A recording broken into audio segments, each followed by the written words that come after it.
So two of the most highly anticipated mid-range devices are now officially out and available as of today. The Nothing Phone 1 is not officially available in the US, but around the world it is out there and it cannot be ignored as a good alternative to what used to be Google's knockout punch for the mid-range, the A series. Between these two devices, it is not as simple as it used to be between picking what device you might want. Google has lost some of its, umph in their step, you can call it, just for the simple fact that their going features for them was always the best camera in the A series was brought down from their current series. So for instance, the 6 camera should be in the 6A, which it is not anymore. And a lot of these other mid-range devices now not only go pound for pound with them, but actually can one-up them in a lot of features. As you can see with the Nothing Phone 1, the design is one standout feature that they are preaching amongst their possible buyers. Yes, you're not getting that tried and true branding like Google, but the feature set is not to be ignored. As far as specs go, in the Pixel 6a, you are getting Google's own Tensor chip, and in the Nothing Phone 1, you are getting a Snapdragon 778G Plus chip. This is basically just a 778 with 5G. We know what the Tensor chip can do. When you tie hardware and software together like Apple's done for ages, that is just going to be unbeat, and it is still unrivaled in the 6A, and definitely a +1 for the 6A. You are getting 6 gigs of RAM on the Pixel, as opposed to 8 or 12 on the actual Nothing Phone 1. You are locked into 128 gigs of storage, unfortunately. That is the only model of storage available for the 6A, whereas opposed to on the Nothing Phone 1, you can get 128 gigs or 256. As far as the display goes, this is going to be another area where the Nothing Phone 1 is going to shine, and that is simply due to its larger display area and higher resolution screen. You are getting a 6.1-inch Full HD, basically a 1080 by 2400 OLED, 60Hz refresh rate on the Pixel. And on the Nothing Phone 1, you are getting a 6.55 Full HD, exact same 1080 by 2400 OLED with a 120Hz display with HDR10 Plus support with 1200 nits max brightness, that always-on display, and an in-display fingerprint sensor. You are obviously getting that always-on display, as you can see here as well, with that in-screen fingerprint sensor here. But from our testing, so far, we have seen that the Nothing Phone 1's sensor is actually a lot quicker. As you can see, the 6A struggles quite a bit unless you press very firmly on those. Battery life is another thing that we're going to be, it's really still TBD on the Pixel 6a. Honestly, we haven't had enough time to give you guys a just review of that yet, but you're getting a 4410 milliamp hour battery with 18 watts of wire charging, no wireless charging here. Whereas opposed to on the Nothing Phone 1, you're getting 4500 of milliamp hour battery, 33 watt power delivery 3.0 wired charging, 15 watt wireless charging, and 5 watt reverse wireless charging as well. So you have the whole suite of charging options here, including topping up another device. Then you get to what these Pixels used to be known for, and that are these two cameras.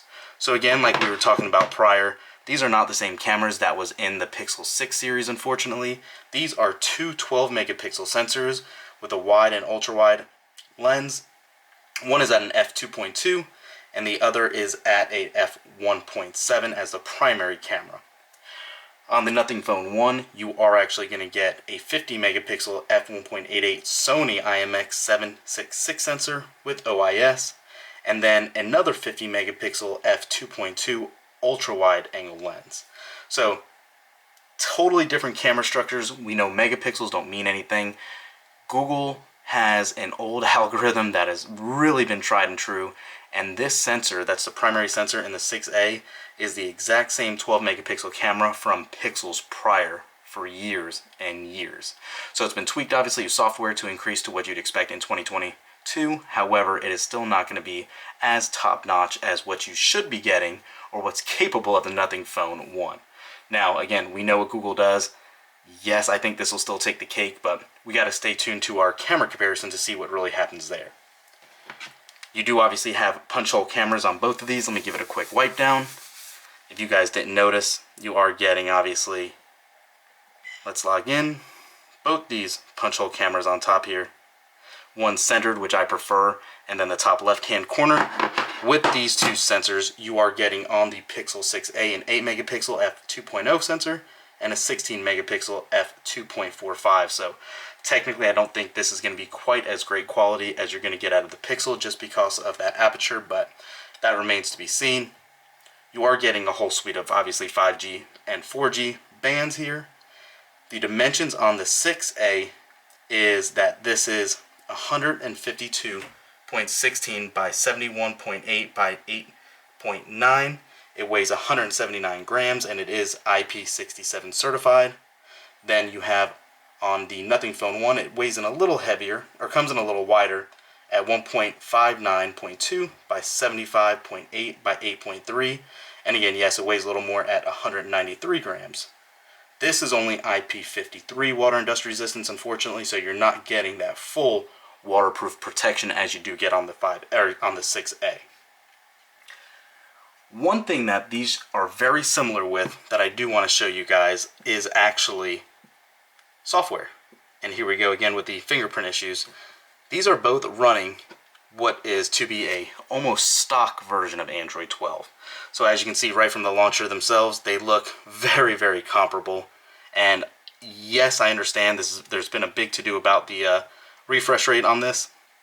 Since the screen is so small at 6.1 inches, just being a 60 Hz display doesn't make that big of a difference. It still looks pretty smooth for what you would expect and what you'd be doing on a day-to-day basis. And at this price point, you really can't complain.